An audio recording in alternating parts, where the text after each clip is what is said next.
Hi, thank you for coming in today. I understand that you've been going through a very traumatic experience recently. I just want to acknowledge the fact that, I know that it's difficult, it must be difficult for you. Can you tell me a little bit about what's been happening since the concert? So, the concert I went to, unfortunately, there was a mass shooting there, and it was kind of crazy. We're chilling out, and then, you know, they start shooting everywhere. I'm trying my best to get out, and a friend is with me, you know. Um, we're just trying our best to make not light of the situation, but just to be safe. And I saw my friend die, and that has been really just traumatic for me. And I keep reliving the event. I can't sleep. I feel like the time I try, I can't. And I feel just really on edge all the time. Okay. That sounds incredibly challenging. I just want you to know that it is normal to have such strong reactions after such a traumatic event. Um, so the symptoms that you're experiencing are related to like acute stress and PTSD. I just want to let you know that it's important to acknowledge these feelings and these symptoms. Um, how have these experiences been affecting like your daily life? So it's been really hard to kind of go through life after the shooting. I feel like, whenever I go out in public, I can't be myself. Normally I'm really happy and, I'm okay with being out in the open around people. I'm always the type of person to, greet the people at Walmart, greet, the greeters, the people at checkout, my waiters, stuff like that. But now I feel like whenever I go through, where was I? Okay, so yeah, I just, I'm not myself since the event. Since the shooting, I feel like in my daily life, I'm unable to, move from day to day like a person, like my old self. Like, I feel like my old self doesn't even exist. Like, Mm, I'm irritable. I feel like, I need to keep windows open all the time, just to be safe. And, mm-hmm. you know, I can't go a day where I don't feel guilty, because I couldn't save my friend. And since, mass shootings, when they happen, they're publicized. I feel like everywhere I go, you know, I hear about it, I see stuff about it. I feel like, all that I can think about is, not what happened to me, but the fact that I couldn't save my friend and that she died, and I'm just here, you know, living life. But even then, not really even living life. I'm kind of just here. So, like, what does that say about me? Okay, I understand. So I just want you to know that it's common to feel guilt and also that heightened sense of alertness after such an event. This is just a part of your body's response to the trauma. So let's work together to help you manage these symptoms and so you can start feeling better. I like to suggest a few strategies to see how you feel about them. How does that sound? That sounds really good. I could definitely use something that'll help me feel better and not so crazy all the time. What do you? Okay, yeah. So alongside our therapy sessions, I think improving your sleep is going to be really important. So like we can discuss some sleep hygiene techniques, like maintaining a consistent sleep schedule. We can also work on creating a calming bedtime routine. Have you tried any strategies with your sleep lately? Yeah, I mean, I try some stuff like I see on the internet. Like I try going to sleep without my phone and you know, I try to make sure like the room is all black, that there's no light and stuff like that. Um, I try different things I see, but it feels like nothing really works. Like I'm still just tired all the time. Okay, yeah, no worries. Just keep adding layers onto it until we find your perfect routine. So that's gonna be okay. Um, we can explore some new methods together, like some relaxation techniques and some mindful exercises. These are gonna help reduce that anxiety that you're feeling and then also improve your sleep. Um, so another thing that I think we could work on is getting you connected with some support groups. How does that sound? That sounds really good. I'd like to kind of be with other people who could give me the support that my friend couldn't because, she's not here anymore. Yes, of course, of course. So I think connecting with support groups and talking to your trusted friends and family can be beneficial for you. That way you can share these feelings with people who understand. It makes a huge difference.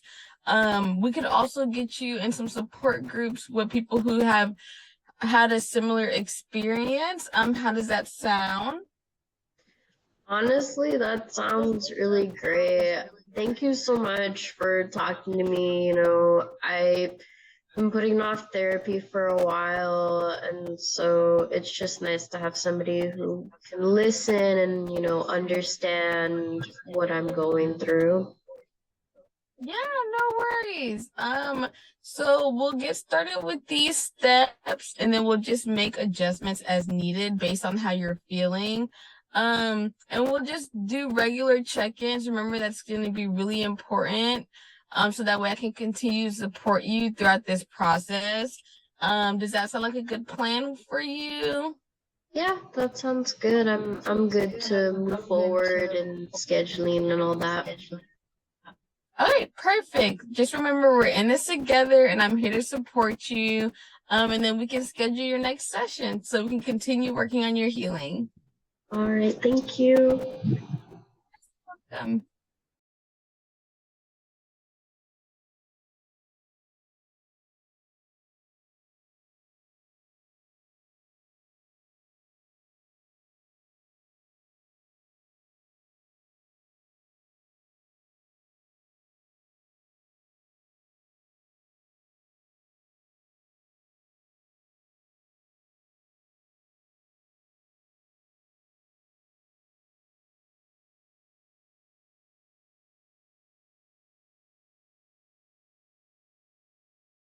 Yeah, it's nice to meet you today. Did you find everything all right? Logging into the telehealth client portal? You didn't experience any technical issues or anything? no technical issues. Everything worked out fine. Thank you for asking. I really appreciate the concern. All right, that's good to hear. Now, before we get started, I do want to note that everything we say and do within this space is confidential. No one will hear or know about what is said or disclosed, but before we do start therapy. I do want to disclose that, if you do or say anything that poses a danger to yourself or others, I'll need to report or break confidentiality as part of proper reporting procedures. After knowing this, is this all right with you? Do you need any further clarification? No, I completely understand. Thank you for that information. Alrighty. So, first off, I would like to start by acknowledging how much you've been through recently. You've experienced several significant losses in a short period of time, from your mother to your father to your brother and your best friend. That's an enormous amount to carry with you. How are you feeling today, like right now? Honestly, I just feel like I'm just pushing through the day. It's just like the days are kind of blurred. Like there's no excitement when I wake up. I don't look forward to anything. I'm just kind of just moving through life as it goes on. Um, I just don't feel anything. I feel like a zombie. I have no emotions.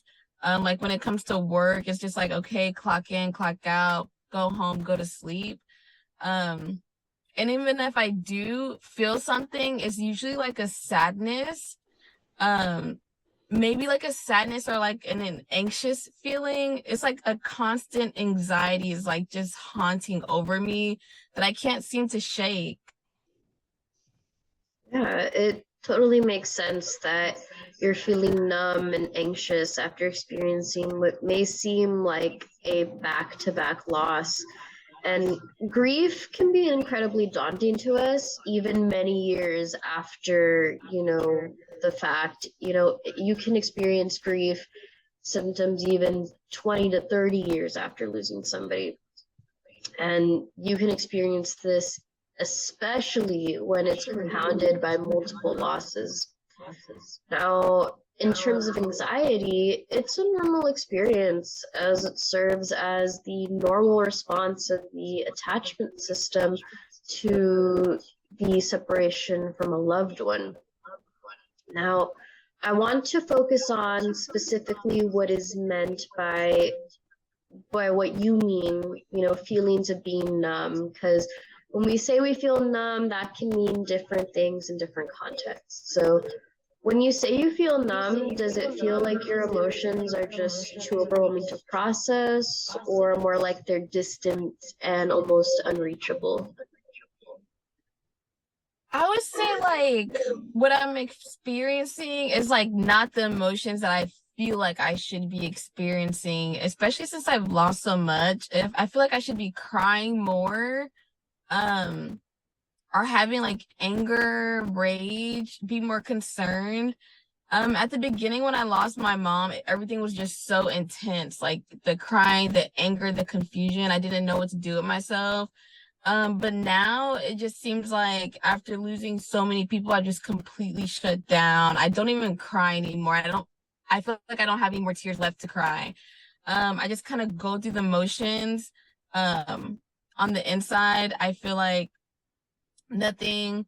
And when I do feel something, it's just anxious and stress. I feel like my life is just like a clock in, clock out, punch in, punch out kind of motion. Yeah, that is very understandable. Although we may typically believe that when we experience such intense emotions through grieving, like it should lead us to healing. That would be the case for most instances in which somebody has lost one person, but you did lose multiple people within a relatively short amount of time. So because you lost more people within this short amount of time, this has more effects on how you grieve. So before we explore that aspect of your grief process, we're going to go ahead and explore your feelings of anxiousness. So when you say you feel anxious, do you feel any physical or mental symptoms? Like, do you feel your thoughts racing? Do you feel like you can't focus? Do you feel like you sweat a lot? Like you can't breathe? Anything like that? Yeah, so my hands get like really sweaty. Like I constantly feel myself like just wiping them on my shirt or like on my pants. Um, and I actually started to enter therapy because I was experiencing heart palpitations, because of all the stress and panic attacks that I was feeling. So just from like the overwhelming experience is like making my heart palpitate, and then like I'm always sweating all the time. So that's kind of like where I've been at. Alrighty. So, can you elaborate more on what happens to you when you have a panic attack and when those panic attacks usually occur, when they happen to you? I would say that they're like random. They don't really happen at any specific time or day. Um, when they do, it's mostly it starts with the heart palpitations, and I feel like I can't focus on anything, and I feel like I can't breathe. Like it's like I'm just there alone, and like it's like I'm drowning in a sense. Like it's just I can't control myself. Okay. So, when you feel like you can't breathe or focus on anything when you feel like you can't breathe, you know, do you feel like you can't focus on anything during a panic attack? So, when you when you feel like you can't breathe, does this affect, how you see things, how you move? You know, do you have any peaceful coping mechanisms or anything that you can do to help yourself feel better during and after a panic attack? Honestly, in the beginning, when I first started to experience them, I would just run to like the nearest restroom, closet, or like supply room, any space that was private, and I would just kind of sit there until I felt like I was back to normal. I was kind of embarrassed, so like I would just completely just like exit and just find the nearest, private space that I could be in, just so I could have that alone time with myself and kind of just gather myself. But even when I'm gathering myself, it's like I'm just sitting there. Yeah, understandable. You know, going through panic attacks, especially in public, can be very hard since, there's so many people around you and you feel like, you know, you are in a crisis and you need to take care of it immediately. So I kind of want to circle back on what you said. You said you kind of sit there until you go back to normal. Can you tell me what normal functioning would mean for you after a panic attack has stopped? Can you explain a little bit more about that? Like, what do you mean? Oh, okay. So, to clarify, when you would just sit there as the panic attack is happening, how did you know you were okay after? How did you know that the panic attack was over? Like, what signaled to you through your body or through your mind, oh, I'm okay now. I'm okay now. Okay, okay, okay, I get it. So first, like my body would be more relaxed. I would have more control over it. Um, I could move and everything didn't feel like it was like in such slow motion. I could also feel like my heart get back to like normal. I couldn't feel it like beating out of my chest. Um, I could actually think properly about like what was going, like what I was gonna do later on that day. Like now that I'm like gotten myself together, I'm like, okay, I can somewhat function and continue on. Okay. That's good to know. I'm really glad that you were able to kind of make that mental distinction because it can be hard to tell when something's so intense, like a panic attack, is happening to you, and you can't really tell when it's over or not. For some people, it can take minutes, it can take hours, or sometimes it'll take days if they feel like they are constantly having a panic attack. So, since you mentioned you felt out of control at the beginning, what do you do now that helps you feel like you're in control when you have a panic attack? So now it's kind of like similar to what I would do when I would have a panic attack at first. I still find a secure area that isn't full of people where I can just be by myself and focus on how I'm feeling. Um, But now I pull up a video of my parents dancing together at their wedding anniversary party, and that usually helps me kind of focus on something that makes me happy.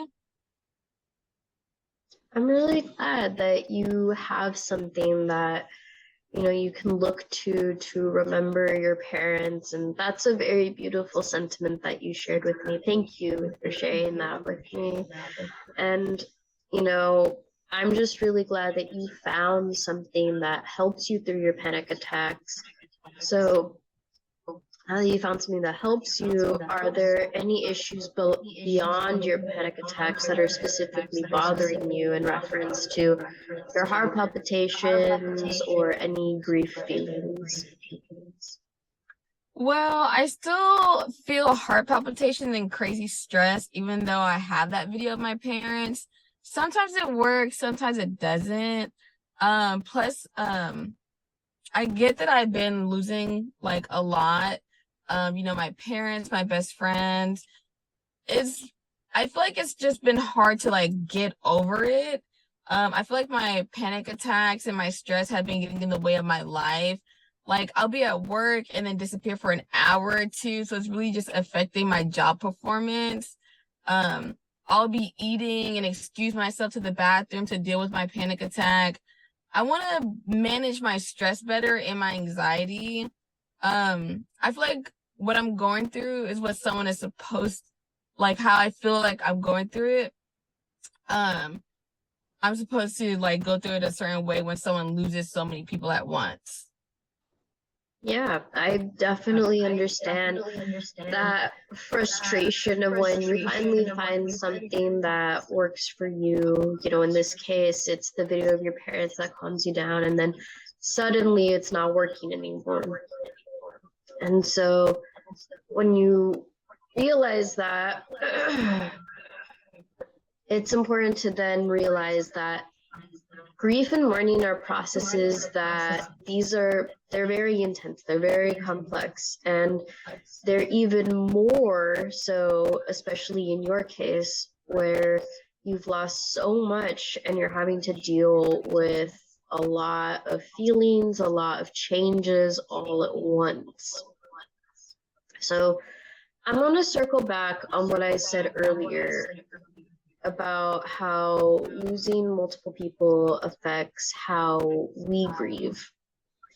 Now, it's important to realize that while every grieving process is going to be unique for everyone, it's also going to be unique in how we grieve for who we have lost. So, an example of this is when we lose our parents, that affects us differently than when we lose our friends.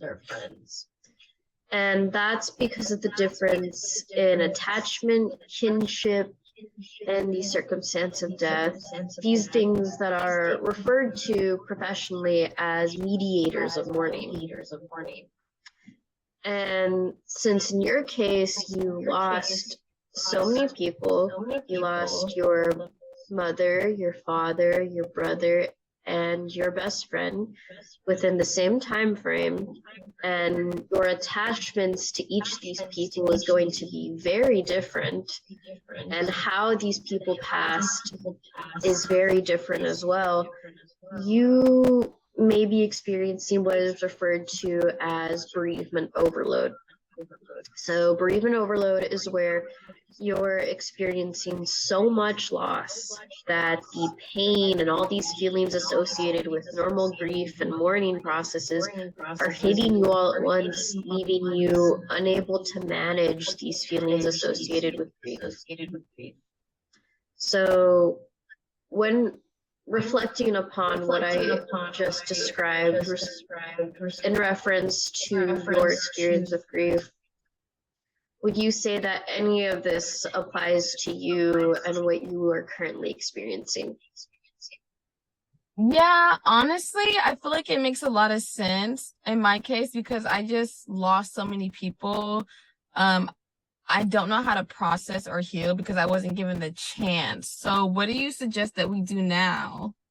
So Since we've identified your struggle with processing your emotions related to the loss and managing the stress and, different onset of feelings that come on because of, losing so many people at once, we will first have a look at your individual relationships and your attachments to each of the individuals that you have lost.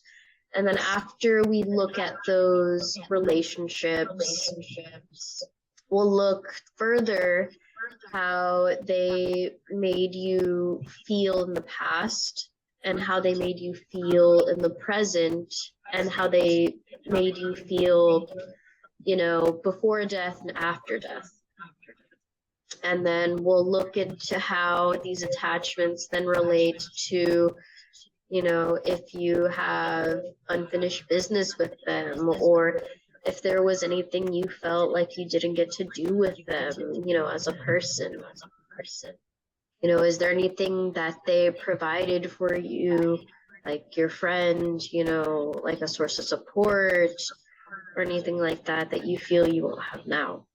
And so after we look at these things, we'll then look towards how these feelings then translate to what you're experiencing in terms of stress and in terms of anxiety, and how we can help manage those through, building a memorial to remember them. And, looking at, just like looking at that video of your parents, finding things about them that, may bring you solace, that will, kind of bring you back to the present. And then also explore different things like breathing techniques, guided imagery. So after I've kind of discussed our plan of action, does this sound okay? Do you have any questions or need any further clarifications? No, honestly, everything sounds great. I guess my only question would be, will we be discussing my relationship with everyone today? Alrighty, so regarding, discussing those relationships and those attachments, unfortunately, because it is multiple losses, we are going to have to take this session by session, discuss one person, or maybe if time allows, one or two people per session, so that way we can give each person the necessary attention and, relate that back to how you're experiencing stress and anxiety in the present.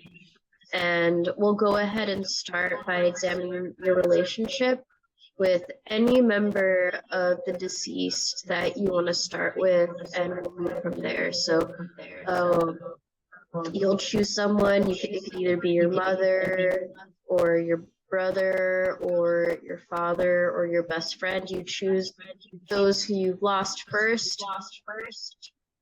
And then from there, we'll move on. Does that sound okay? Yeah, that sounds more than okay. I'm really glad that I'm able to move forward, so thank you. All right, sounds good. We'll go ahead and move on to scheduling. Thank you.